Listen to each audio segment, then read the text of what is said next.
In the gap size defaults, we are defining what we want our gaps and margins to be for our drawers and doors. We have a number of different options to give your job the specificity that it may require, but an important thing would be to note the use of margins and how we can use them to our advantage.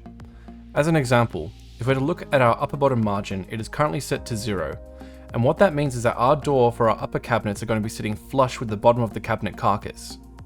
And if we were to click on the question mark being more info, we can get a better explanation of what this all means. You'll see from the example, if you wanted to create a finger pull for your overhead cabinet doors, you would simply add a negative margin in this particular area. So if we're going to add a negative 30 margin in this field, we would be dropping the door 30mm below the carcass.